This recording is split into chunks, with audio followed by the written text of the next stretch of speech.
Willkommen zu Frequent Traveler TV, heute wieder mit einer frisch gepressten Sendung.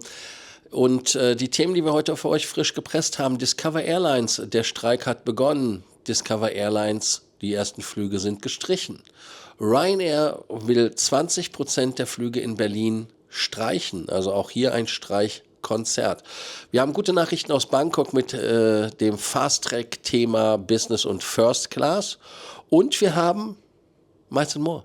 Miles and More machen Gamification, wollen euch mehr animieren, an den Meilenschnäppchen euch zu laben. Wir gehen auf diese Themen ein. Denkt dran, den Kanal zu abonnieren, die Glocke anzumachen und natürlich ein Like dazulassen. Könnt den Kanal natürlich auch jederzeit mit einer Mitgliedschaft bespaßen, da freue ich mich. Und lasst uns direkt in das erste Thema einsteigen und ein kurzes Intro machen. Muss ja nicht immer viel gelabert werden. Das erste Thema ist Ryanair. Die haben nun wirklich angefangen, ernst zu machen mit dem Thema in Berlin. Das heißt also, sie wollen jeden 5. Flug, also 20%, wollen sie streichen. Und das ist halt diese Konsequenz, die man dort machen möchte, und der Grund liegt daran, weil in Deutschland die Lage so schlimm ist, weil es so teuer ist. Und das Angebot ist natürlich damit reduziert, ist natürlich auch ein Problem, ist ein Thema. Wichtig ist auch, dass pro Flugzeug zum Beispiel 30 Leute beschäftigt werden. Also das heißt, da kann man mal ausrechnen, was da passiert. Und die Anzahl an Flugzeugen wird von 9 auf 7 reduziert. Also das heißt, da gibt es eine ganz klare Reduktion. Auch geht es weiter, dass man natürlich der größte Anbieter ist. Man hat in BER Flughafen EasyJet überholt, aber wenn man das wieder zurücktritt, dann wohl wahrscheinlich nicht. Mit dem Betreiber handelte das Unternehmen im Dezember einen Vertrag für die Errichtung auch eines eigenen Wartungshangars aus. Also das heißt, das sah gar nicht da nochmal aus. Aber zu fragen bleibt natürlich, ob dieser Hangar auch kommt. Also das heißt, wenn man die Flugzeuge da nicht mehr hat, dann braucht man auch keinen Hangar. So heißt das, Hangar. Schwieriges Wort. Nun gut, ich muss mal natürlich noch darauf hinweisen, dass in 2022 auch aufgrund der hohen Kosten Ryanair sein Angebot reduziert hatte. Und da natürlich dann auch schon mal voll leidend weggegangen ist. Und im Frühjahr 2022 hatte ja auch EasyJet gesagt, wir wollen von den 11 Flugzeugen nur noch für 11 Flugzeuge verlängern, obwohl 18 da mal stationiert waren. Also auch da gibt es eine Reduktion. Und wichtig ist auch hier nochmal so als Zahl zu wissen, bei EasyJet mussten 200 Leute gehen. Also nur damit man mal die Relation so sieht. Also es sind Arbeitsplätze, die diese Steuern dann kosten. Der Grund ist wirklich, dass der Ryanair-Manager Wilson, der hat halt gesagt, die Regierung muss halt was tun, weil die Kosten aus Ryanair-Sicht so hoch sind. Besonders ist das so, dass die Flughafenpassagiere dort nur 70% des des Vor-Corona-Niveaus erreicht haben. Also letztes Jahr 70% von vor Corona. Und das ist dann also auch ein Zeichen dafür, dass der Markt da nicht mehr so groß ist oder die Preise sind einfach zu hoch geworden. Das ist natürlich auch ein Thema. Der Flughafenverband ADV hat ja auch gewarnt, dass man dort halt Deutschland abhängt. Und wir sehen ja auch, in Deutschland sind es, glaube ich, 85% nur von vor Corona, was da angeboten wird, bundesdeutsch. Interessant ist an dieser Geschichte auch, ob das jetzt wirklich ein Thema ist, wo man das Fliegen ja nur noch für die Leute macht, die Geld haben. Das ist halt so das Thema. Wenn man dann sagt, dass man hier sagt, die Steuern müssen sein wegen Umweltschutz und so, dann ist das die Konsequenz. Aber auch hier könnt ihr unten kommentieren und sagen, was ihr davon denkt, was ihr davon haltet, was eure Meinung dazu ist.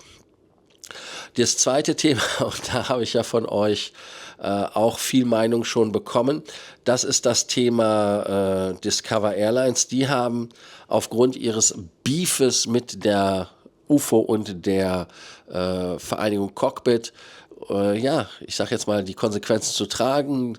Die beiden Gewerkschaften haben halt das nicht so toll gefunden, dass man bei der Verdi einen Vertrag unterschrieben hat oder unterschreiben wollte. Ich weiß gar nicht, ob der wirklich unterschrieben worden ist.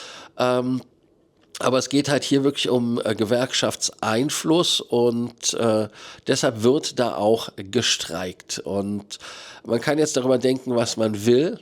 Es ist halt leider die Tatsache. Ich persönlich denke, man sollte halt Gewerkschaften oder beziehungsweise Mitarbeitermitsprache haben, aber in gewissen Grenzen. Und das muss natürlich sein. Aber Streikrecht ist ein Grundrecht, deshalb kann man da nichts gegen sagen.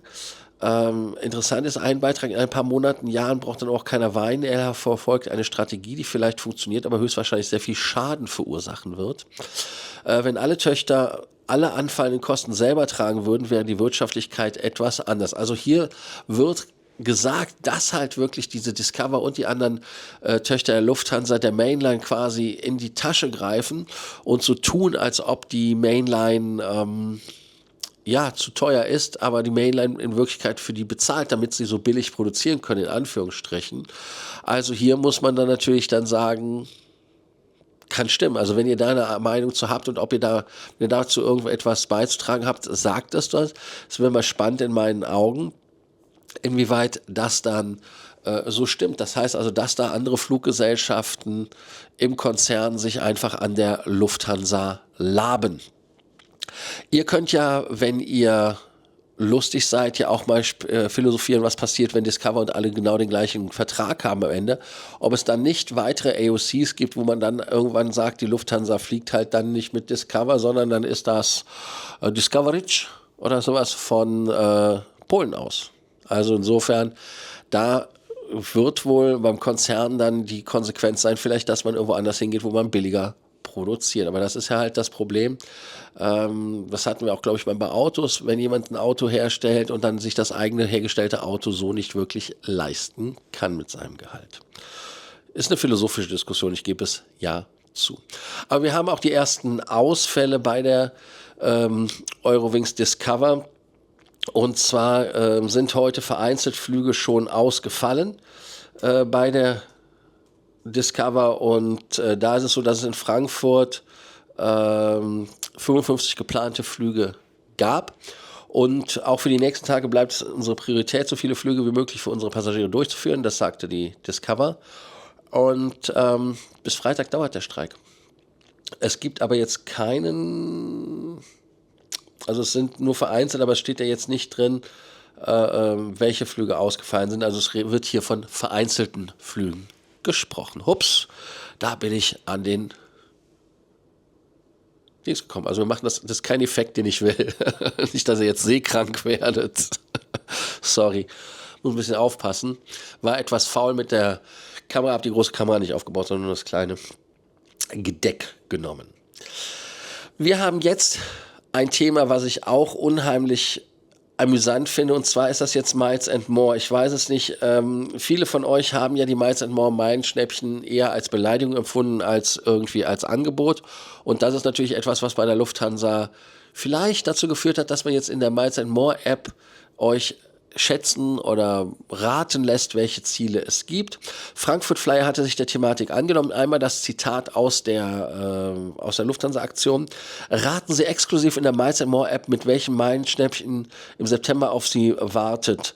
Für nur 25.000 anstatt 40.000 Punkte fliegen Sie vom 15.12. bis zum 31.01. in eine Metropole inmitten der Wüste, die Sie in eine Welt voller Glanz und Glamour entführt. Mit unzähligen Wolkenkratzern und luxuriösen Einkaufsmöglichkeiten ist sie ein Ort der Superlative an der Küste des Persischen Golfs. Gut. Man hat jetzt natürlich da gesagt, okay, das ist ja relativ klar, oder?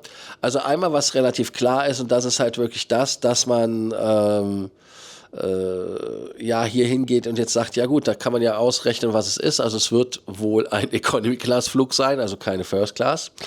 Dann wird es wohl so sein, dass das irgendwo am Persischen Golf ist, also Dubai, oder? Aber jetzt ist es so, dass man hier auch noch eine Hilfestellung gegeben hat und gesagt hat, hey, wenn ihr immer noch nicht gefunden habt, was es ist, dann gibt es zur Skyline der gesuchten Stadt gehört das höchste Gebäude der Welt, Burj Khalifa. 828 Meter. Die traditionellen Souks bieten einen einzigen, Souks Märkte, wird also nochmal erklärt, was ein Souk ist. Ihr könnt ja mal schreiben, ob ihr wusstet, was ein Sug ist oder nicht. Dann für einzigartiges Einkaufserlebnis von Gewürzsug bis zum Goldsug mit funkelnden Schätzen. Jawohl, das gibt es dort. Und The Palm Jumeirah ist eine künstlich angelegte Halbinsel im Persischen Golf. Also es ist natürlich Dubai. Und am 2. September werden die Maienschnäppchen bekannt gegeben, weil der erste ist ja, glaube ich, der Sonntag. Aber ihr wisst ja wie immer, dass ihr die Maienschnäppchen bei uns ja meistens schon am ersten Arbeitstag der Woche bekommt.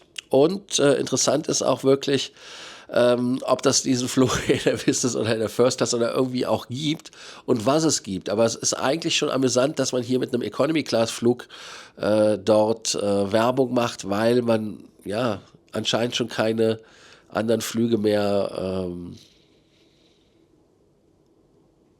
dort erwartet. Ich weiß es nicht. Aber auch hier könnt ihr natürlich zur Frage des Tages was sagen und sagen, wie findet ihr diese Gamification im Prinzip, dieses Ratespiel von Miles and More in der App, macht das Sinn oder fühlt ihr euch dadurch eventuell sogar vielleicht noch mehr getriggert, noch mehr verarscht, weil das Angebot halt wirklich sehr rudimentär ist und vor allem warum, Maienschnäppchen gibt es übrigens nicht in der First Class, habe ich eben. Merkst du selber, Lars. Ja, dumm. Also insofern, ihr braucht nicht zu schreiben, das habe ich gemerkt, Gott sei Dank. Also in der Business Class, ob es den dann gibt oder nicht. Und First Class gibt es, glaube ich, sowieso nicht. Lufthansa fliegt ja eh nicht mit First Class darunter. Also insofern, da könnt ihr dazu was schreiben, ob man dann nicht zumindest ein Ziel genommen hätte, was irgendwie in der Business Class verfügbar ist, damit man wenigstens etwas hat. Und was natürlich auch wieder spannend wird die Verfügbarkeit sein und natürlich, wie kann man diese Flüge dann auch wirklich nutzen für sich. Also hier könnt ihr gerne schreiben. Also so ein Fehler, dass ich was von meinen Schnäppchen First Class. Mein Schnupfen direkt aufs Hirn. Entschuldigung dafür. Das letzte Thema, was wir haben, das ist das Thema Bangkok Flughafen. Und da gab es ja auch ein bisschen Irritation. Und zwar die Irritation dahingehend, dass der Flughafen und die Immigration sich nochmal da auseinandergesetzt haben und der Beitrag von Loyalty Lobby dort anscheinend so ein bisschen Wellen gemacht hat und dass es diesen Service wieder gibt. Spannend war auch, dass Loyalty Lobby darauf hingewiesen hat, dass die Frage nicht beantwortet worden ist, ob die Beschilderung auch wieder geändert wird. Weil auf der Beschilderung steht ja mittlerweile nichts mehr von First und Business Class. Oder wie auch immer. Also bei Loyalty Lobby vermutet man, es wird halt nur für die Leute sein, die sich im Prinzip auf diesen Artikel berufen können. Weil nirgendwo anders steht es ja dann offiziell und ob die Leute das auch wissen, die dort arbeiten und einen dann aktiv dahin leiten oder ob viele Leute aus der Business und der First Class da dann einfach hindackeln und sich in der normalen Schlange anstellen, anstatt den Fast Track zu nutzen. Also hier haben wir auch eine Klärung und das ist auch gut so, dass dieser First Class und Business Class Fast Track wieder funktioniert. Ich finde das sollte man in vielen Ländern einführen, weil es halt schon eine Verbesserung der Dienstleistung ist. Ihr könnt wie immer natürlich die Frage beantworten, nutzt ihr den Fast Track in Bangkok, wenn ihr ankommt. Also es geht sich wirklich nur um diesen Fast Track bei Ankunft. Das ist ganz wichtig. Und ihr dürft natürlich nicht die andere Frage vergessen. Und zwar ist das die erste Frage, die ich zur Frage des Tages hatte. Und zwar ist das die Frage, wie findet ihr das Ratespiel von Miles and More? Also, wie findet ihr das Ratespiel von Miles and More? Und bevor meine Nase komplett wieder zugeht und ich hier komplett nasal spreche, Entschuldigung dafür, ist das so mit dem Fast Track in Bangkok, ob ihr den schon genutzt habt oder nutzen werdet. Deshalb auch eine kurze Sendung, damit ich mich wieder schonen und schützen kann. Danke ich euch, dass ihr heute bei Frequent Traveler TV dabei wart. Denkt dran, den Kanal zu abonnieren, die Glocke anzumachen, ein Like dazulassen und bis morgen in alter Frische. Also bis dann, ciao und wie immer der Abspann. Also bis dann, ciao.